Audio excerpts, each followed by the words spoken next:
Bougane Gueye Dany mu ngi noonu di dugg si Bougane Gueye Dany mu ngi noonu di dugg si ñu ngi noonu di ko gis ci auto garde présidentielle bi jëlee nañ ko fi nga xamante ne fii moom moo di ci prison bu Tambacounda ci benn voiture verte ni ngeen ko gisee noonu ci image yi moom Bougane Gueye Dany jot naa dugg audience bi nag ci fàttali ñu ngi jàpp ni ci 11h bu jotee maanaam fukk waxtu ak benn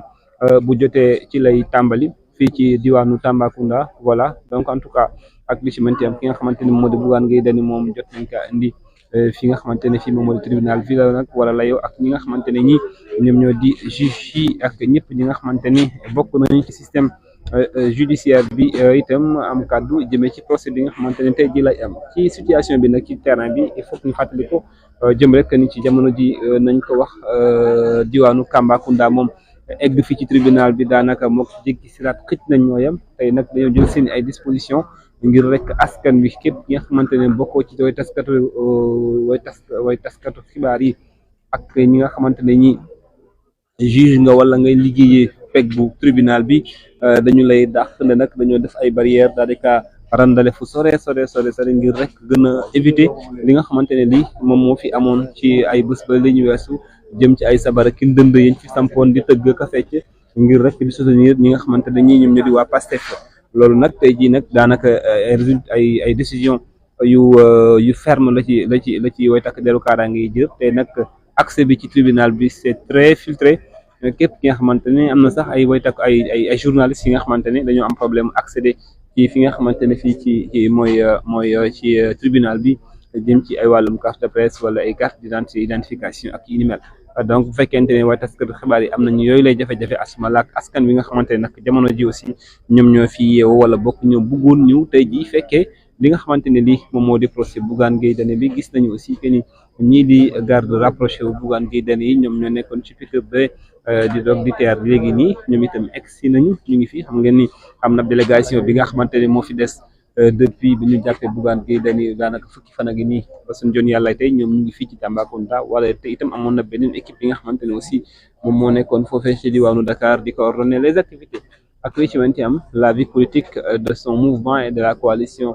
Sàmm Sa Kàddu moom dafay continuer malgré bon gré les conditions sinon l'arrestation de Bougane Gueye Dany encore wax sànq donc tey jii xëj na même tribunal bi am fi ab këyit dina nekk lu jafe trop nde nag gis ngeen noonu force de l'ordre di nañu barricade entrée bi niñ ko defee nii ci entrée bi noonu lañ ko defee ci point stratégique yëpp yi nga xamante ne jamono ji moom moo jëm ci tribunal bu Tambacounda marché bi nag aussi tey xëj na du liggéey ndaxte nag gis nañu aussi ci biir marché bi fépp fi nga xamante ne ab prox ndoolu la woon client wala boog ab nit waroon fa mën a jaar dafa mel ni tey loolu la du mën a nekk te itam gisaguñu benn cantine nag keroog gisoon nañu cantine yi nekk suñu ginnaaw yëpp daanaka tijji woon itam ci sax lañ doon profité de charger suñu ay portable ak yi ni mel wante nag tey jii ni gis nañu lépp li nga xamante ne nekk na boutique jaayukaay ak li nga xamante ne nekk na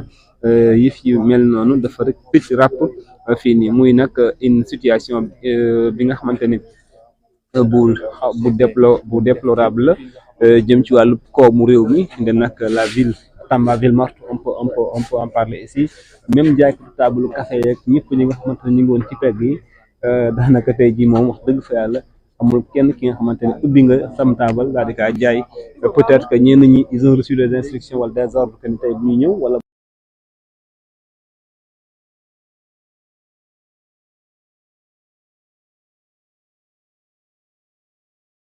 si mën ci am aussi donc on est là on va surveiller la situation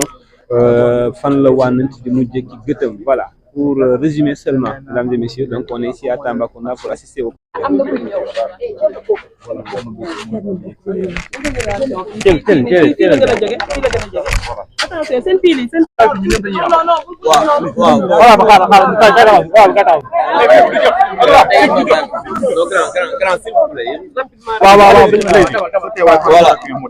voilà on est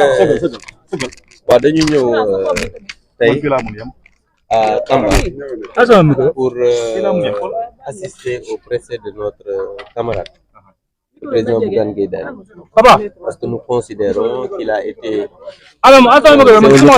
politique. Parce que c'est un candidat aux élections dafa war a dem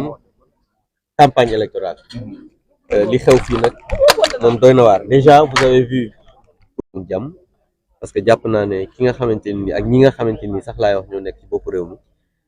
li leen ñor tey moom mooy suuxal démocratie mooy yàq réew mi te commencé nañ ko parce que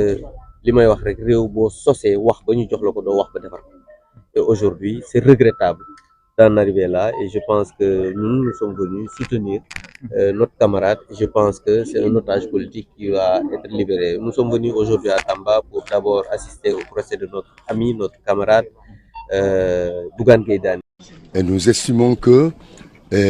il doit recouvrer sa liberté. Il doit pouvoir participer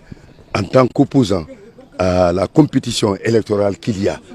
Et les conditions de détention sont des conditions qui sont difficiles, alors dégradantes, puisqu'il est dans une cellule avec plus de 40 personnes. Cela n'était pas quelque chose qui devait lui être imposé. Et nous pensons que l'injustice qu'il a subie, que cette injustice-là, la justice va la réparer aujourd'hui. Alors, grève de la faim, nous n'avons pas parlé de cela. Ce qui est important, c'est qu'il y a un homme qui est aujourd'hui arrêté parce qu'il a voulu commettre un acte de solidarité. Et il a entendu et il l'a vu, nous avons vu, les populations de Bakel sont dans une situation de détresse morale et matérielle.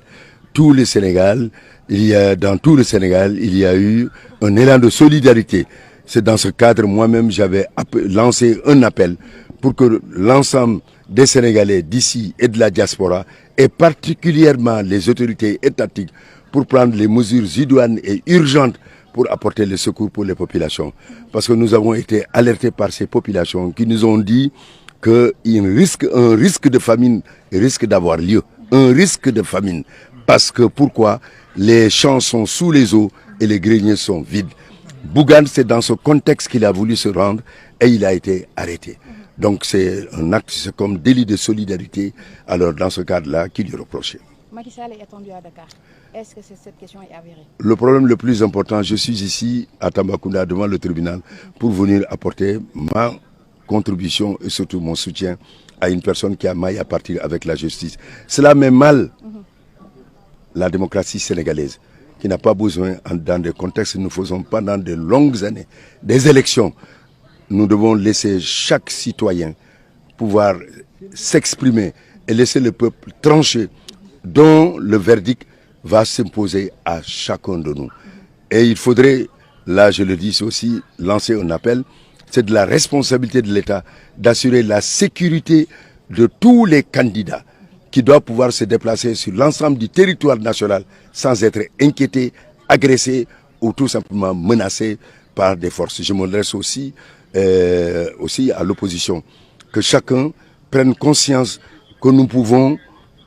défendre nos idées sans pour autant nous livrer à des invectives, à des violences verbales, à des injures, à des actes d'agression. Cela n'honore pas notre démocratie. Le Sénégal est pendant longtemps considéré comme un modèle démocratique. Défendons ce modèle en laissant la parole au peuple, parce que nous avons un peuple majeur qui saura prendre la décision qu'il faut au moment où il le faut, le 17 novembre. En toute souveraineté, il le fera. Et chacun doit se soumettre au verdict des urnes. Merci beaucoup. li ma ne tey jii dañu ñëw fii ci tribunal de Tambacounda pour seet Bougane démb gisoon naa ko waxtaan naa ak moom dama gis foofu ki nga xam ne mu ngi ci disposition pour défendre liñ ko jiñ nee na ma moom Bougane musul jalgati yoon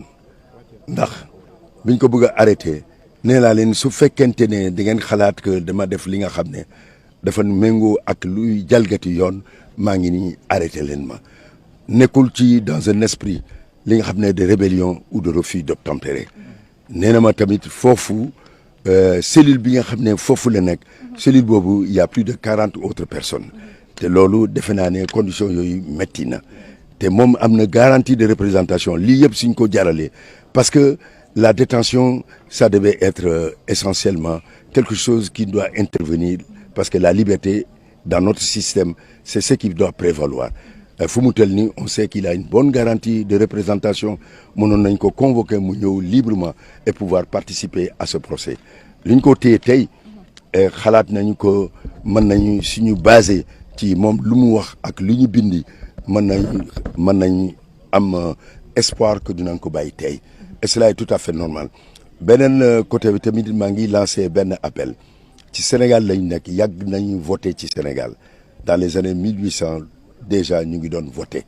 lii jongante la peuple bi moo ko war a jël décision askan bi moo war a jël décision et askan bi rek le 17 novembre moom moo war a jël décision mais am na responsabilité bi nga xam ne état bi moo ko am te état bi dafa assurer sécurité tous les candidats fu ñu mënta dem fu ñu bëgg a dem ñu mën a ko def ñu am kaaraange bi nga xam ne c'est nécessaire pour un candidat ñu bañ a leen agressé ñu bañ a leen placé ci situation bi nga xam ne mu nekk situation de danger donc di wax tamit opposition comme pouvoir ñëpp war nañ bàyyi tamit seen xel que l'essentiel li jongante la dañu war a respectante démocratie loolu la mën nga wax sa xalaat sans aucun problème parce que démocratie du leneen wax sa xalaat nga convaincre askan bi pour que projet bi nga xam ne loolu nga koy proposer loolu nangu nañ ci ànd nañ ci te ñu votel la loolu laa bëggoon wax alors de souhaiter aujourd'hui bonne chance à Bougane Gueye Dany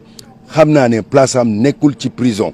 c'est un journaliste opposant la citoyen la defe naa ne luñ ko reproché les avocats qu'il a aujourd'hui nañ démontrer que loolu taxawul te defe naa ne dina dem këram tey loolu lañ souhaité loolu tax ñu ñëw tey taxaw alors soutenir ko voilà.